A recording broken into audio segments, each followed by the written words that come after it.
Whatever the data which is fed to the computer system as an input device will going to convert the human readable data to the machine understandable form. That is, so compact keyboards are slim and usually do not have the numerical keyboard or keys which is presented on the right side of the keyboard. So when it comes to the soft copy, the data and information which is displayed on the screen, which is displayed on the monitor screen, that is known as soft copy.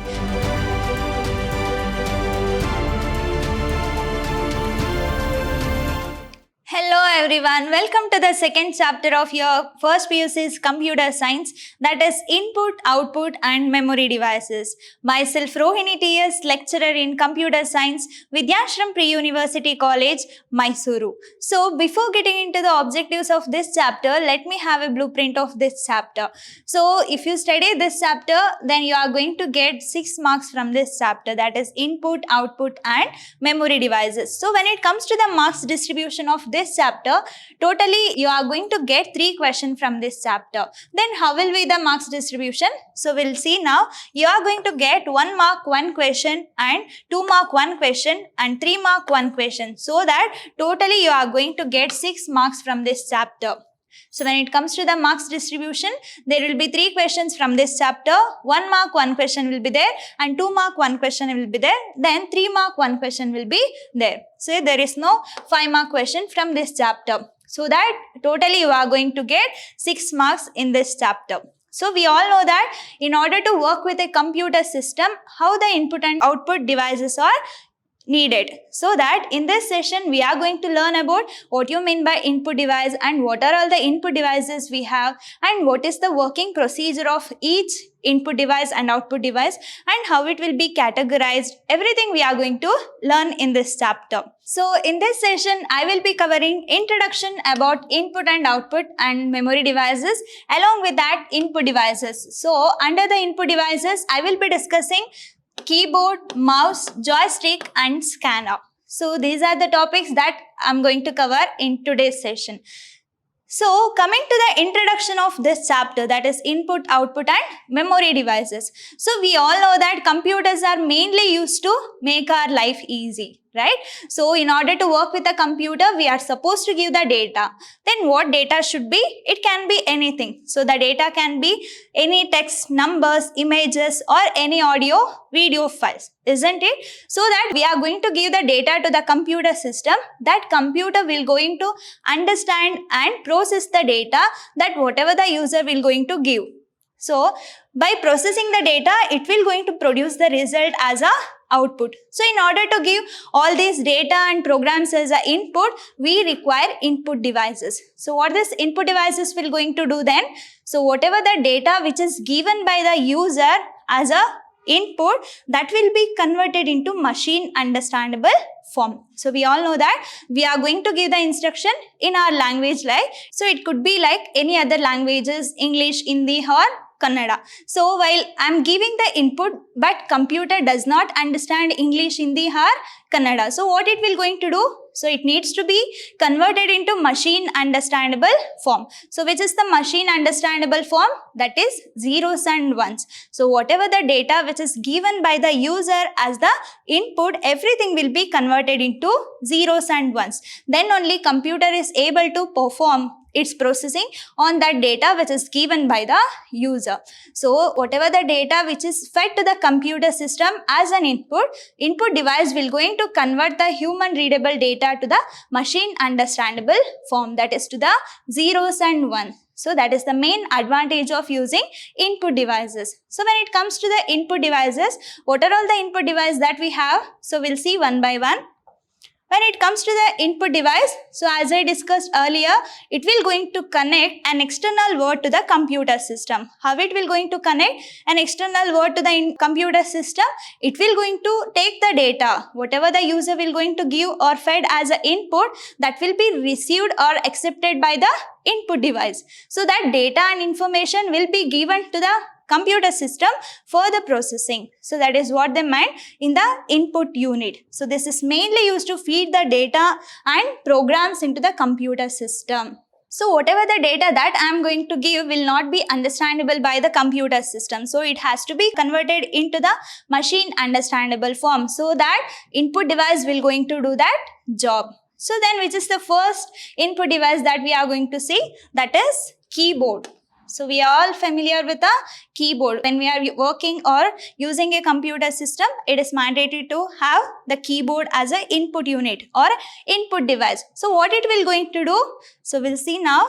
So it is the most commonly used input device. So then it is mainly used to enter both numerical and character type of data. So what type of data I can fed into the computer system as an input? It could be any numbers, any characters or any special characters, isn't it? So it will going to take any type of the data that which is fed to the computer system by the user. So if I am pressing some key in the sense, it will going to accept as a data or it will going to accept as a input. So but that cannot be understandable by the computer system. At the time what it will going to do? So this input unit will going to convert that data whichever I have given to the computer as an input, that will be converted to the machine understandable form, that is zeros and ones. So now we'll see how this keyboard will going to work.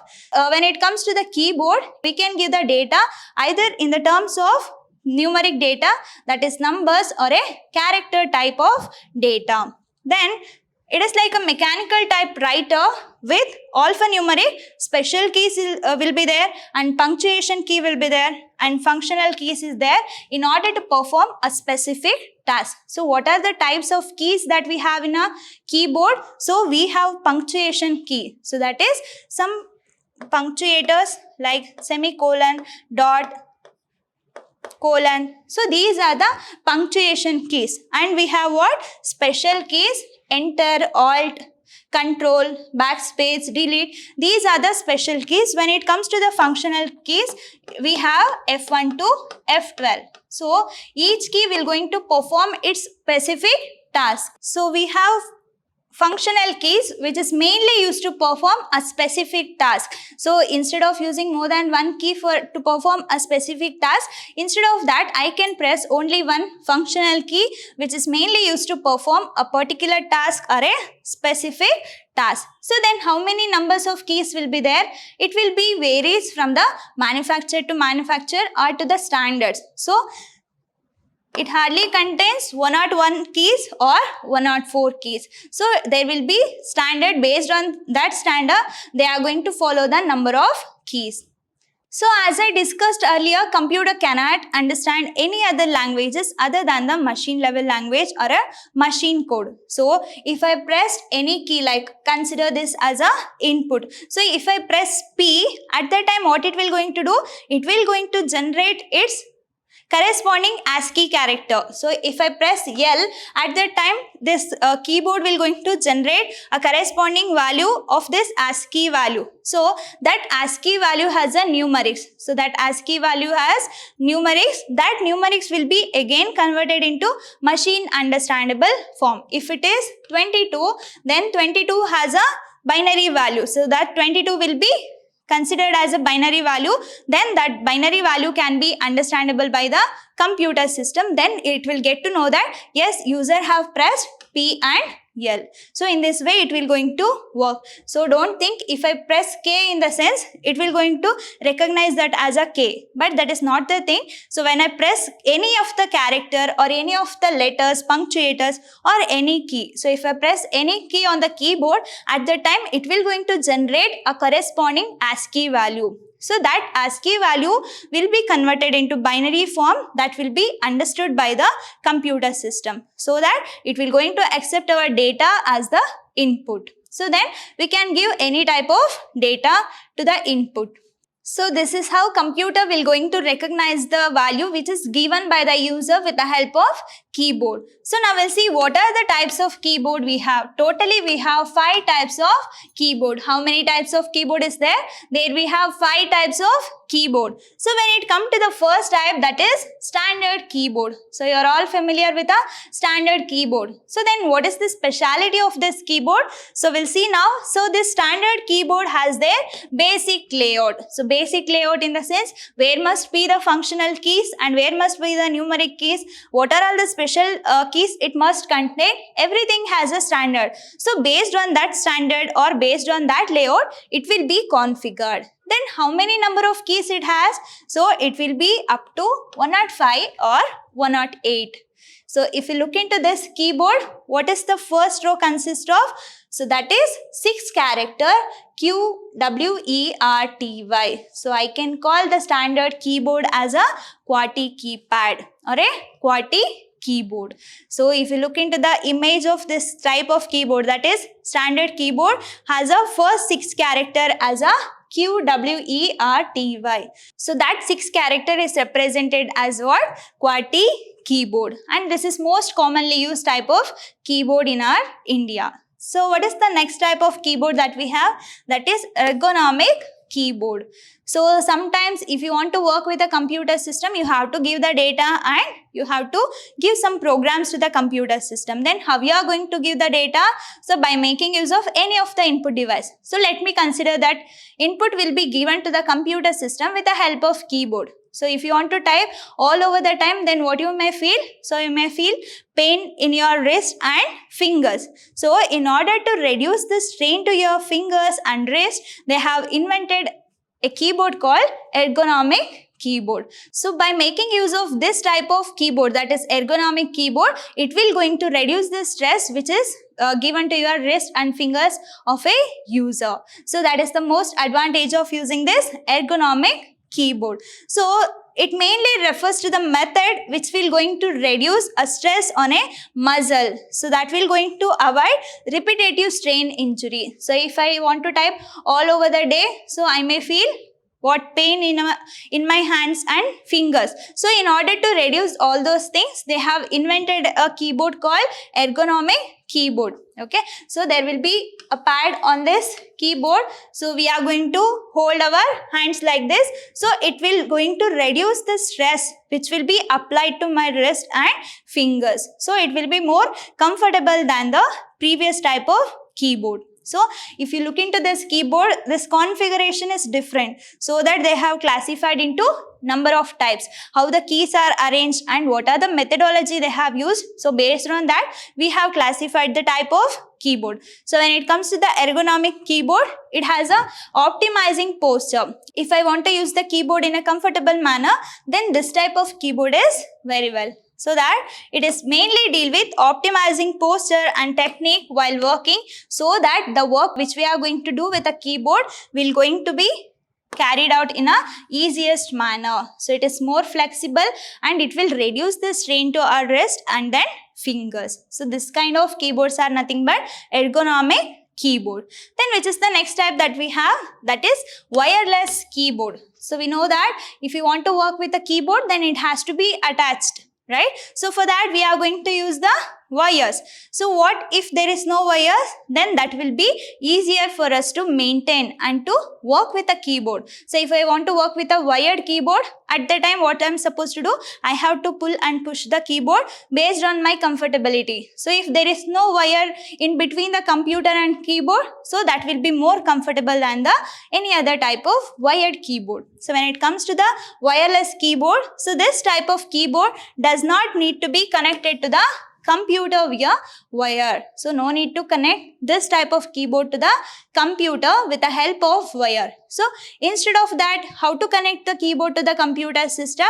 If I want to give the data and information as an input, then there must be a communication or a connection between the computer system and then any other input devices, right? Then how I am going to use the wireless keyboard? So with the help of this infrared rays or a Bluetooth, we can connect the keyboard to the computer system. That is, this makes very convenient for the user in order to use the keyboard very comfortably. And then this wireless keyboard will be connected to the computer system with the help of this Bluetooth or IR, that is infrared rays, in order to connect the keyboard to the computer system. So it will be more comfortable.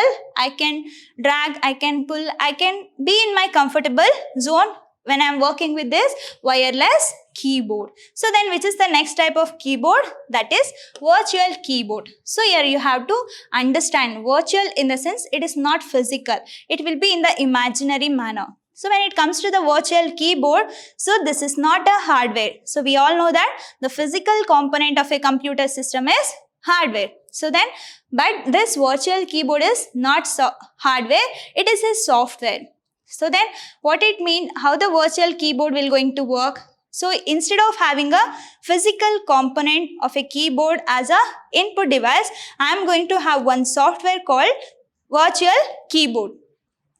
If I want to enter some data to the computer system, at that time what I am going to do? I am going to open that software and that software will be installed in my computer system and it will going to work virtually. So instead of having the physical keyboard, I am going to open that software. In that software, I can type. So if you look into the image, so here it has a virtual keyboard. So in this we have computer. Just imagine here we have a monitor and this virtual keyboard works as a software instead of a hardware. So whatever the data that I am going to give to the computer, that will be taken as a input. So instead of that hardware component, here we have a software. Okay.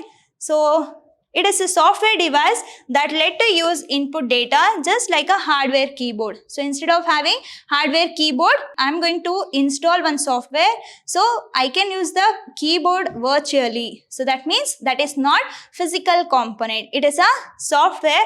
They open up as an application. So it will be used as a application software that is used for the specific purpose. Okay. And can be controlled by a mouse or a via touch screen. So in order to control that one, in order to control the virtual keyboard, I can have a mouse and via touch screen. So by making use of those two things, I can have a control over this virtual keyboard.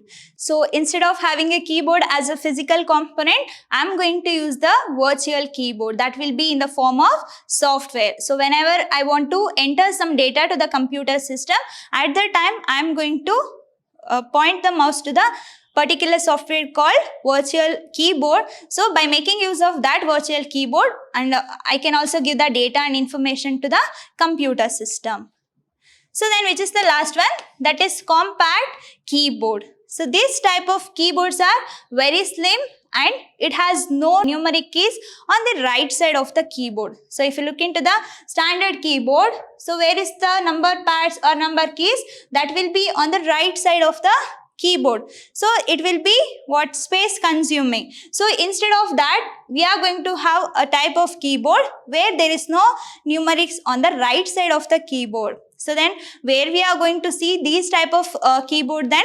That is in the laptop system, right? So compact keyboards are slim and usually do not have the numerical keyboard or keys which is presented on the right side of the keyboard. So these type of keyboards are mainly used in the laptops. That is the main advantage of using this compact keyboard. So if you look into the image, here we don't have any numeric keys. So here we have a numeric keys along with the punctuations. So this will going to reduce the space. So it will going to have the much compact in nature so that it will be comfortable instead of having the same numbers on the right side of the keyboard. So these type of keyboards are mainly used in the laptops. So this is regarding keyboard. Then which is the next input unit that we have? That is mouse. So why we are going to use the mouse? So mainly mouse is a input device. So as I told, I want to give some data and program to the computer as an input. So these input devices will going to accept the data from the user and that will be converted into machine understandable form. So then how this mouse will going to accept the data from the user and how it will be converted into machine understandable form?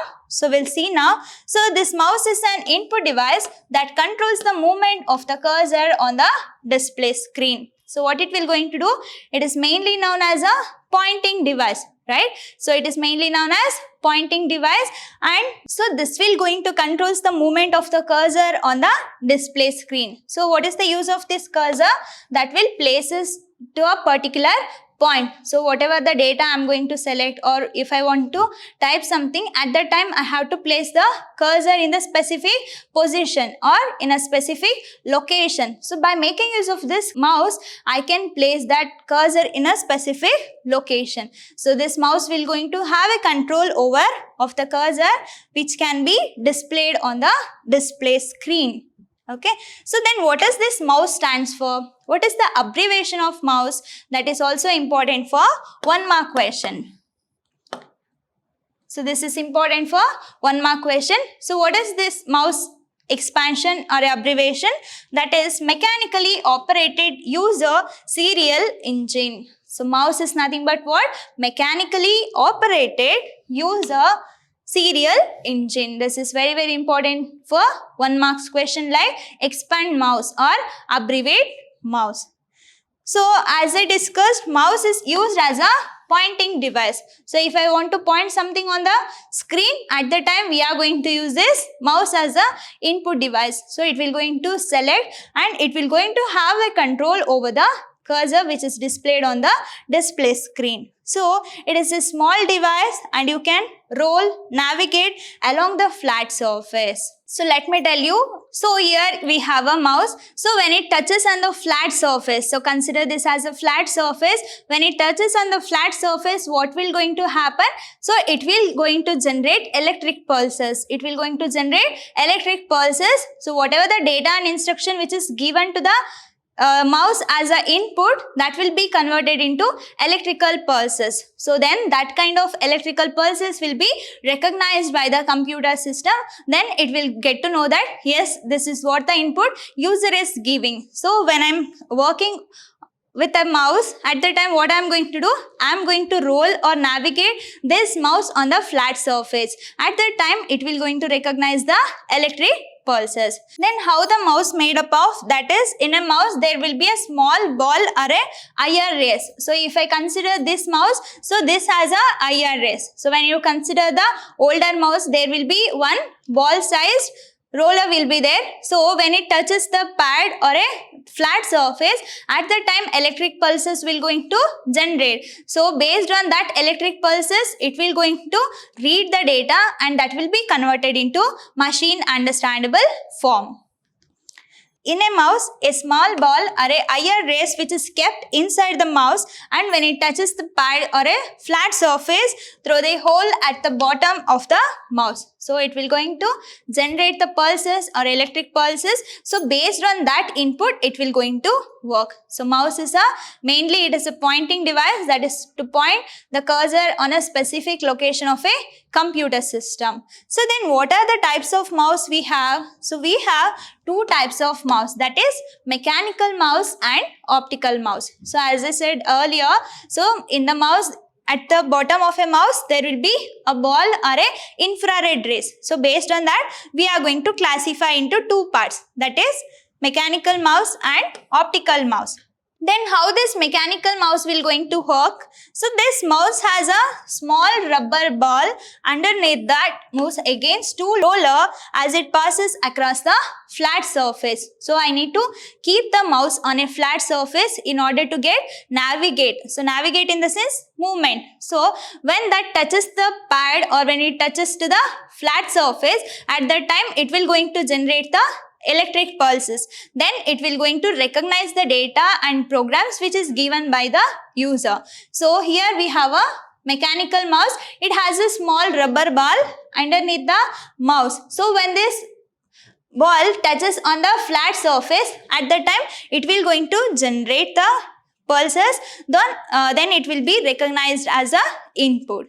Then what about this optical mouse? So when it comes to the optical mouse, so this mouse is very accurate. So this mouse is very accurate than this mechanical mouse, because instead of using that ball, sometimes this small ball may touches to the rubber pad or it may not touches to the flat surface. At that time the input whatever the user is giving, that will not be accepted by the computer system because it is not so accurate. So in order to make the input more accurate, at the time we have to go with a optical mouse. So whatever the data it will going to have, that will be more accurate than the mechanical mouse. So this is the difference between mechanical and optical mouse. So that here you can see the image of both mechanical and optical mouse. So the next input device is joystick. So when it comes to the joystick, it is mainly used for the purpose of gaming. So if you all are familiar with the gaming, you must have a connection with this joystick, right? So this joystick is an input unit. It consists of a stick.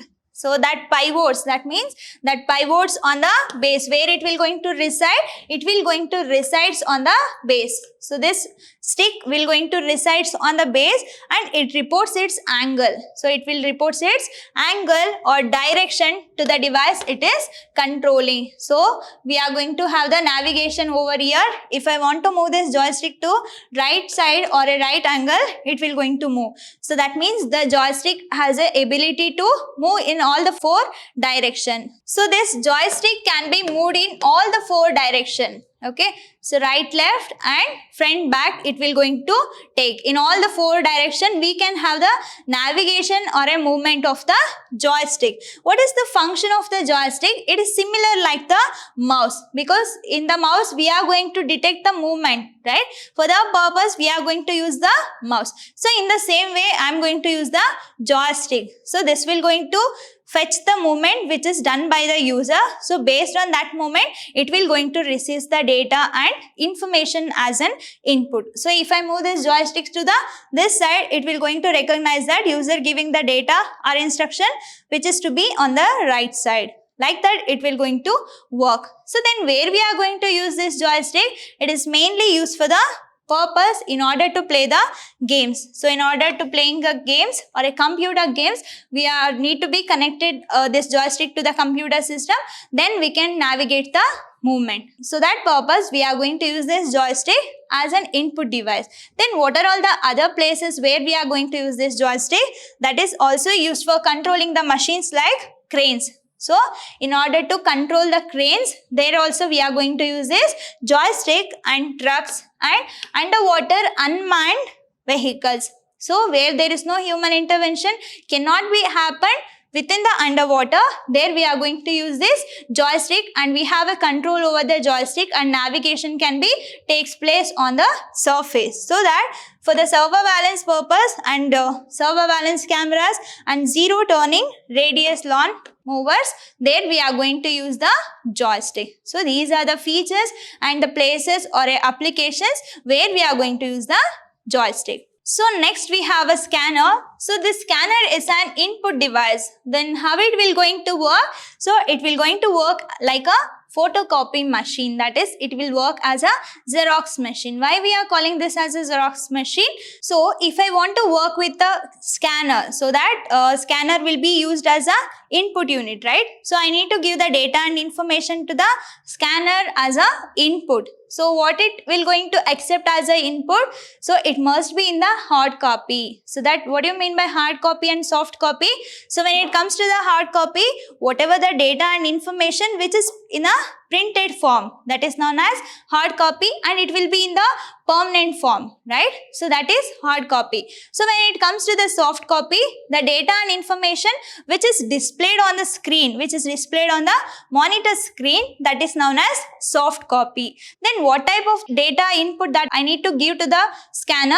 That is hard copy. So if I insert some of the hard copy or any of the book or pages as the data and information to the scanner, so that if I insert this book into the scanner as a data and information, then it will going to scan all the sheets of this book. It will going to scan this particular sheet at this time.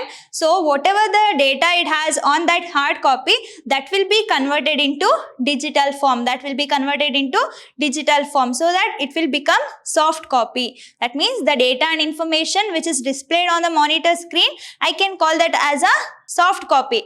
So this whatever the data that we are going to fed to the scanner, that must be in the hard copy, but that will going to scan the data and information which is given to that, and it will going to generate a digital form. It will going to give the value or a resulted in the digital form. So it is used when some information is available on a paper and it is to be transformed to the computer for further manipulation. So here I have a textbook and it is in the hard copy. That means the data and informations which is printed on the paper. So it will be in the permanent form. But now I want this data to be transformed to the computer system. At the time what I am going to do? I am going to feed the sheets or this particular page to the scanner. That scanner will going to scan this.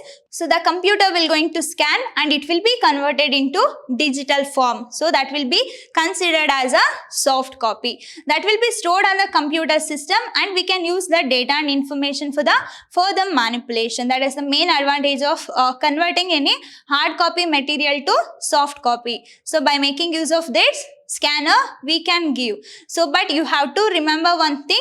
If you want to give the data and information in a hard copy, it must be clear. Okay, it should not be merged or it should not be over colored, so that it will going to read the data as clearly as possible, so that it will going to hold the data for the further manipulation.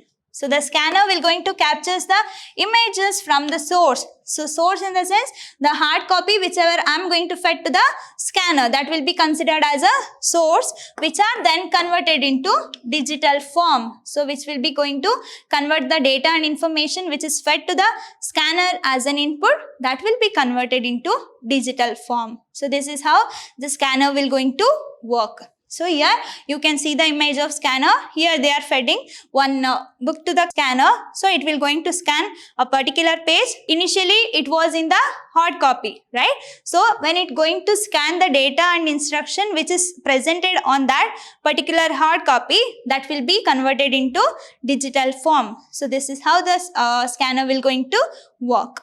So in today's class, I have discussed what is input devices. In that input devices, we had a discussion regarding keyboard, mouse, joystick and a scanner. So when it comes to the input devices, so input devices are mainly used to accept the data and instruction from the user as an input. If I want to perform any of the operation, then user has to give the information or a data. So but computer does not understand the English or Hindi or any other languages. It understands only zeros and ones. So that whatever the data that I am going to give, that will be converted into machine understandable form. So that work will be done by making use of this input unit. So that in input device, it will going to accept the data. Then which is the first one that we have discussed, that is keyboard. And here you can see the types of keyboard. So there we have 5 types of keyboard: standard keyboard and ergonomic keyboard, wireless keyboard, virtual keyboard, and at last we have compact keyboard. So when it comes to the second device, that is mouse, it is mainly known as pointing device. It will going to point your particular position or a particular location on the display screen. So mechanically operated user serial engine, that abbreviation is very, very important. So we have 2 types of mouse, that is mechanical and optical. So when it comes to the joystick, it will going to have a stick that will be located on the base. So based on that, we are going to navigate or have the movement or a direction. So when it recognizes that direction, based on that, it will going to work. Then we have a scanner. So it will going to take the data in the form of hard copy, but produces the data in the form of digital copy. So this is about today's session. So what I am going to do in my next session, that is we can also give the input to the computer system by making use of this optical media. Along with that, I am going to discuss output devices. So this is for the next session. So I hope you all understood with today's session. So I am going to meet you in the next session. Until that, keep learning, keep on growing. Thank you very much.